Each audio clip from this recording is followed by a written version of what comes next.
Welcome to simple recipes by Suvarna. చూస్తున్నారు కదా రాగి దోశ. ఈ రాగి దోశ చాలా సింపుల్గా ఎలా చేయాలో చూద్దాం. ఇన్స్టెంట్ దోశ అండి, ఫర్మెంటేషన్ ఏమి అక్కర్లేదు. దీనికోసం 1 కప్పు రవ్వ తీసుకున్నాను. అలాగే 3 టేబుల్ స్పూన్ గోధుమ పిండి తీసుకున్నా. ఇంకా 1 కప్పు రాగి పిండి. చాలా బాగుంటుందండి రాగి దోశ. ఇలా దోశలు చేసి ఇవ్వండి పిల్లలకి, చాలా టేస్టీగా ఉంటాయి. ఈ పిండిలో కొంచెం సాల్ట్ వేసుకోవాలి. అలాగే కొంచెం జీలకర్ర కూడా వేసాను నేను. ఇక్కడ మీరు కావాలంటే చిల్లీ ఫ్లేక్స్ వేసుకోవచ్చు, నువ్వులు వేసుకోవచ్చు, పచ్చిమిర్చి పేస్ట్ వేసుకోవచ్చు.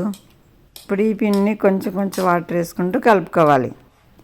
లమ్స్ ఏమి లేకుండా కలుపుకోవాలండి. ఫస్ట్ కొంచెం వాటర్తో కలుపుకొని లమ్స్ లేకుండా కలుపుకుని తర్వాత మనకి ఎన్ని వాటర్ కావాలో అన్ని వేసుకోవాలి. ఇక్కడ నేను 4 కప్స్ వాటర్ తీసుకున్నాను. నా ఛానల్ ఫస్ట్ టైం చూసినట్టయితే సబ్స్క్రైబ్ చేసుకోండి. ఆల్రెడీ సబ్స్క్రైబ్ చేసుకున్న లైక్ చేయండి, షేర్ చేయండి, ఇంకా కామెంట్ చేయండి. ఇప్పుడు ఈ కలిపిన పిండికి రెస్ట్ ఇవ్వాలి. రెస్ట్ ఇచ్చినాక మనం దోశలు వేసుకోవాలి. దోశలు వేసుకుంటాం చాలా ఈజీ అండి. వాటరీగా ఉంటుంది కదా. ప్యాన్ మట్టుకి బాగా హీట్ అవ్వాలి. ఇలా వేసుకునే ముందు మంచిగా కలుపుకోవాలి పిండిని, లేదంటే పిండి అంతా సెటిల్ అయిపోతుంది కదా, రవ్వ కింద సెటిల్ అయిపోతుంది. అందుకని ఇలా కలుపుకొని తర్వాత ప్యాన్ పైన వేసుకోవాలి. చూస్తున్నారు కదా, ఇలా వేసుకోవాలి. ఇది మనం దోశ పిండిలాగా స్ప్రెడ్ చేయక్కర్లేదండి, ఇలా పోసుకుంటే చాలు. ఇదిగండి ఈ ప్రకారంగా వేసుకోవాలి. ఇప్పుడు దోశ ఫ్రై చేసుకోవాలి. అది కూడా చాలా లో ఫ్లేమ్లో ఫ్రై చేసుకోవాలండి. హై ఫ్లేమ్లో పెడితే మాడిపోతుంది, దోశ రాదు కదా ప్యాన్లోంచి. అందుకని లో ఫ్లేమ్లో మంచిగా ఫ్రై అయ్యే వరకు ఫ్రై చేసుకోవాలి. రాగిపిండి దోశ చాలా ఓపికగా చేసుకోవాలండి. కొంచెం ఎక్కువ టైం పడుతుంది, కానీ క్రిస్పీగా రావాలంటే కొంచెం టైం ఇవ్వాలి. చూస్తున్నారు కదా, ఇలా చేసుకోవాలండి. చాలా క్రిస్పీగా రెడీ అయిపోతుంది మన దోశ. కావాలంటే మీకు ఇంకోటి కూడా చేసి చూపిస్తాను. రాగి పిండి చాలా మంచిదండి హెల్త్కి. రాగి జావా, రాగి సంగటి ఇలా కూడా చేసుకుంటారు. అలా తిన్న వాళ్ళకి ఇలా దోశ చేసి ఇవ్వండి. దోశలు కూడా చాలా మంచిగా తింటారు.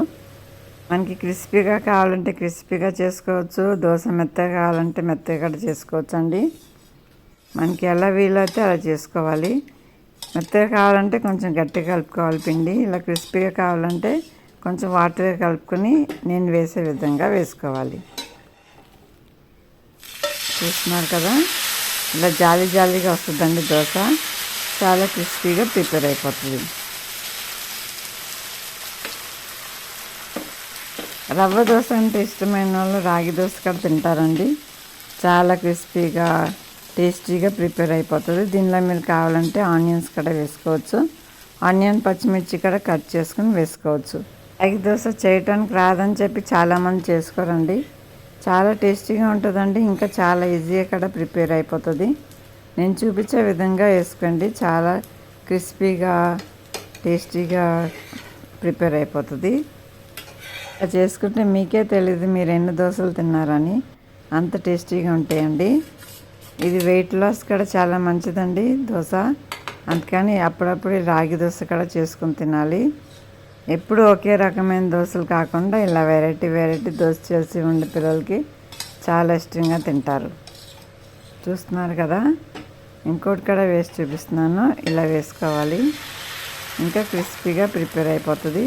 మనం ప్రతిసారి వేసినప్పుడల్లా పిండి కొంచెం గట్టి పడుతుందండి. ఇంకా కొంచెం 2 టేబుల్ స్పూన్ వాటర్ అలా వేసుకుంటూ వేసుకోవాలి. ముందు కూడా నేను రాగి దోశ ప్రిపేర్ చేశాను. చాలా టేస్టీగా ఉంటాయండి. అప్పుడప్పుడు రాగి దోశ కూడా చేసుకుని తినాలి. నచ్చిందా మీకు? నచ్చితే లైక్ చేయండి, షేర్ చేయండి, కామెంట్ చేయండి. Thank you for watching.